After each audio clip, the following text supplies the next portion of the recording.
All right, what's good, power people? This is the Power Living with Purpose podcast with David C. Henderson, and this is a power perspective. All right, this is a reaction to John Morant situation. All right, John Morant, I got 4 words for you. What is you doing? Now, I apologize to all my former English teachers and everything. I know that's not the right way to say it, but since John Morant want to be so ghetto and so street, I need to use an urban vernacular in addressing the situation. All right. Now, I'm titling this one, John Morant, be a leader to the hood, like Snoop, who else I'm going to say? LeBron, and me. All right, and yeah, you see what I did? See how I threw that in there? See, I see what you did.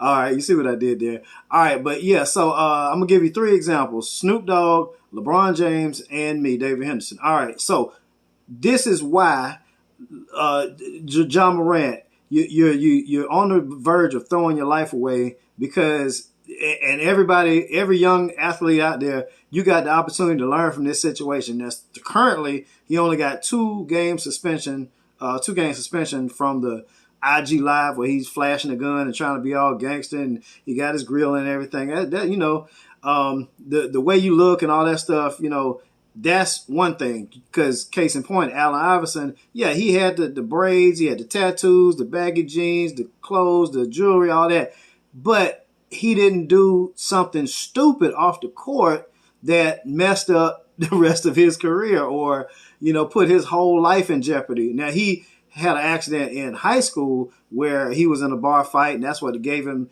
they sentenced him to 15 years in prison. It was all political, and he ended up getting out because the governor pardoned him. But anyway, that's nowhere near this thing, putting yourself in hot water. That was a big high school student fight. But anyway, so here's the thing. John Morant, if you are at the apex, at the top of your game, first of all, let me say I'm a huge John Morant fan. I say I think I've tweeted it, but John Morant is the closest thing we have seen to Michael Jordan on the basketball court in the NBA. He moves like the way he is high flying, electrifying, scoring. See, Michael Jordan, he wasn't an outside shooter. He was attacking the basket and 6'6", but he would go against anybody. 6, 7, 8, 9, 10, 11, 7 foot. He would go over anybody. And that's like John Morant. It means zero fear and just unbelievable athleticism. So, John Morant, you are the modern version of Michael Jordan, and you're getting ready to be the face of the NBA. Once LeBron and Steph are gone, really it's LeBron and then probably John Morant. For real.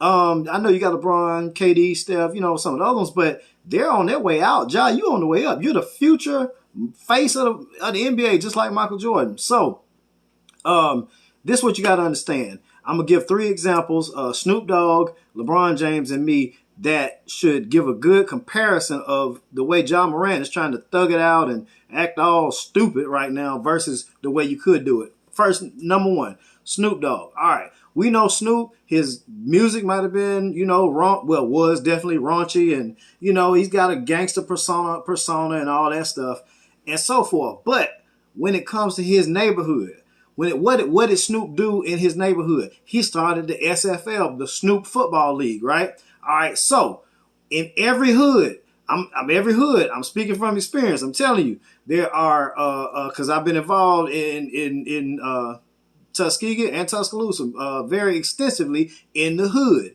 All right. Everybody's either kids or their nieces and nephews or their little brothers and sisters. Everybody's got some little kid in their family that can be involved in some type of program that is there in the hood, whether it's sports or the after school program, summer camp, Girl Scouts, Boy Scouts, something.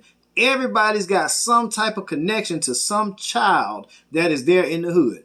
All right, who can be involved in some one of the programs. So Snoop, he started the Snoop Football League, right? Now, if you the biggest gangster or the wildest ghetto girl, wildest ghetto woman, or the craziest ghetto gangster guy in the hood, but Snoop is up here paying for your kids to play football for free all the stuff they need. They get to travel around the state and play other teams, or get to go on trips and do different things. A whole bunch of them done got college scholarships. A whole bunch of them done got some of them made to the NFL and all that. Changed their lives. If Snoop is up here paying for all that stuff for you, then what ghetto, what super thug gangster or crazy wild ghetto woman is gonna go off on Snoop, is Snoop gonna feel like he got to be extra gangster in the hood instead? You know what I'm saying? When he's helping the hood. If you helping the hood, you don't gotta be gangster in the hood, and you don't gotta be gangster anywhere else, because people see that you're bigger than a perception. You're bigger than a ghetto gangster image. You know what I'm saying? Which, first of all, hip hop is what set us backwards. And set us backwards 100 years, because before hip hop came in with the super gangster ghetto image, it was all positive. Snoop is part of that gangster rap. But look at what he did off the microphone, outside of the studio for his neighborhood. That's what actually speaks louder than the music. So by putting his money where his mouth is off the microphone, then you look at what is being done for the hood. He ain't gotta go and act all ghetto and gangster and all that stuff, because he's being good, doing good for the hood. So if you do good for the hood, you don't have to act all gangster in the hood. You good. You can walk through the streets. You can go down there. I wouldn't recommend going alone, because case in point, Nipsey Hussle. Unfortunately, you still need to be surrounded by some people who are able to protect you. You know what I'm saying? If you're at that level. But you should theoretically be good in the hood, because everybody knows that you're doing good for the hood. All right, LeBron, point number 2, that can serve as an example for John Morant to follow. LeBron James. All right, everybody in Akron, Ohio, it should be proud of LeBron James for what he's done at every level. All right, so if LeBron is pouring back into his community, first headline I remember was $50 million is what LeBron James had committed to the public school system in Akron, Ohio. Then he started his own school. Then he's paying tuition for University of Akron. You know what I'm saying? LeBron has probably helped that city increase by $100 million net worth overall throughout the city, at least.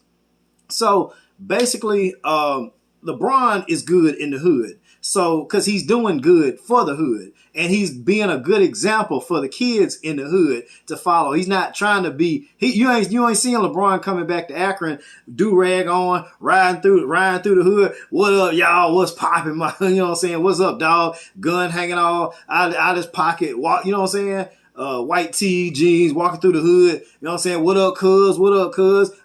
How much sense would it make for LeBron James to do that? How much sense would it make?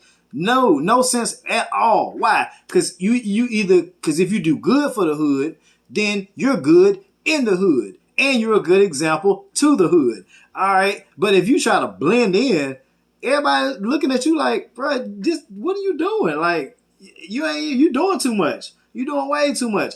And last example is me. All right. Now, I'm not a multimillionaire like them yet, you look back on this video maybe 10 years from now, I may have Snoop Dogg money. I don't know about LeBron money. I may have some Snoop Dogg type money. But anyway, basically, okay, when I went to college in Tuscaloosa, all right, over there on the west side of Tuscaloosa, off in the hood, I'm refereeing little kids sports. I got the drug kingpins and the super ghetto women. I got their kids on the court. I'm refereeing them. I'm helping them out. You know what I'm saying? Help them try to learn, try to keep their attitude under control, because I know what they came from at home. They come on the court and they want to fight and all that stuff. I'm trying to keep them, hey, come on, put them to the side, teach a little lesson. All right, so I'm refereeing the kids of the ghetto, the kingpins and the ghetto women and all that. So they see me in the hood doing good. All right. Now with after school program, I'm over there on the west side of Tuscaloosa, in the school right next to the projects. Was it MLK, I believe, Stillman Heights when it was there. And both of those, I'm at the after school program. They see, you know what I'm saying, parents coming to pick them up. You can tell when the parents picking them up, they smelling like weed. You know, some of them high, some of them drunk. You know what I'm saying? You can tell that, you know what I'm saying, these parents is thugged out. But they see me in the hood doing good. You know what I'm saying? So if I just so happen to be in the hood, I shouldn't have no problems because they know I'm not about that life. I'm not on that. They on something. I'm on something totally different. So when they see me, I'm not a threat. You know what I'm saying? And I ain't got to try to go to the hood and act like I'm something that I'm not. So I'm refereeing. I'm there with the after school program. Then I went to Boy Scouts. Now that's on the other side of town, Alberta City. But still, my kids is coming from the worst type of environments. They coming from single parent homes. They you know what I'm saying? They a lot of their daddies are locked up. You know what I'm saying? Their mamas are just ghetto as all can be and everything. And I see when they coming to pick them up, I see the situation that they in. You know what I'm saying? So they know that I'm doing good for the hood. So if I go to the hood, I ain't gotta try to act all gangster. I could walk through the hood if I wanted to. Because the kids know me, the parents know me. You know what I'm saying? What's up there? What's up, Mr. Henderson? What's going on there? You know, coach? Because if you're a good example to the hood, Ja Morant, you don't have to be the same as the hood. You are automatically set apart. You're different. Stop trying to be the same. If I walk through the hood in Tuscaloosa and I got my white tee on and my bandana and I got a gun hanging out of my pocket, blunt in my hand or whatever, and I'm up there trying to act all thugged out, well, maybe they might see me as a threat because I'm acting like something I'm not. But if I come clean cut, you know what I'm saying, Stillman College shirt on, Boy Scout shirt on, Cap Alpha Psi shirt on or something, they know I'm not on that. I ain't on that ghetto stuff. So I'm not a threat. So I'm good in the hood.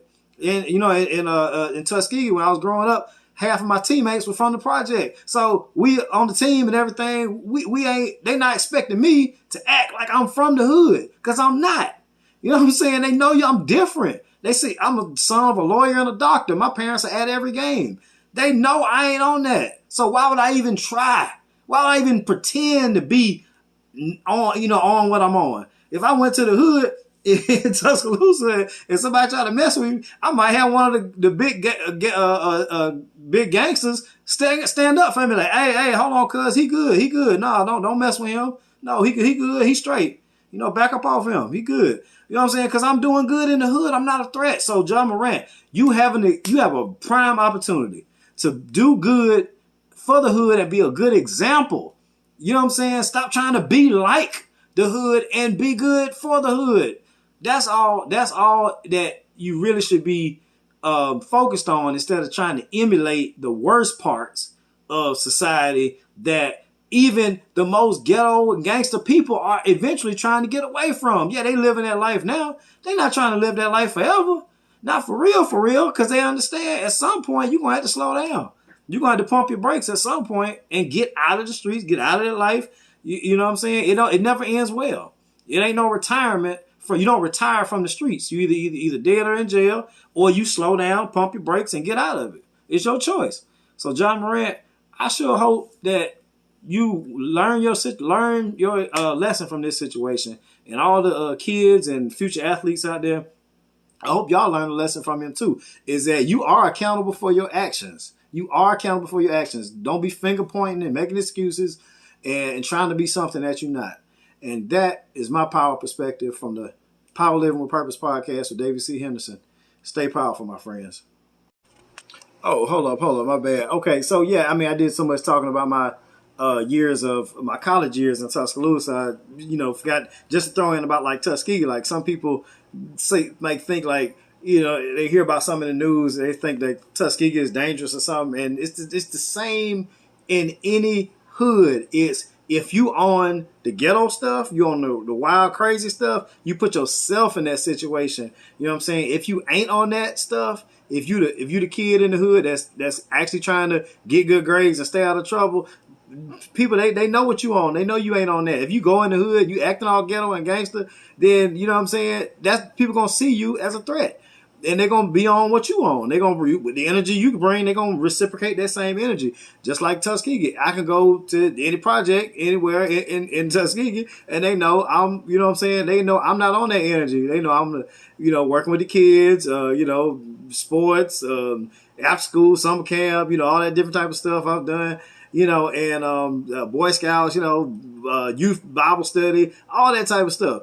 So you carry the type of energy that's gonna come back to you. So if you are on some ghetto gangster wild crazy stuff like John Morant is trying to be, then you're gonna get that energy back. But if you don't give off that energy, it don't matter where you are. It don't matter what neighborhood you in or who you around. If you give off the positive vibes, if you give off the right type of energy, you ain't even got to worry about the wrong energy coming back to you.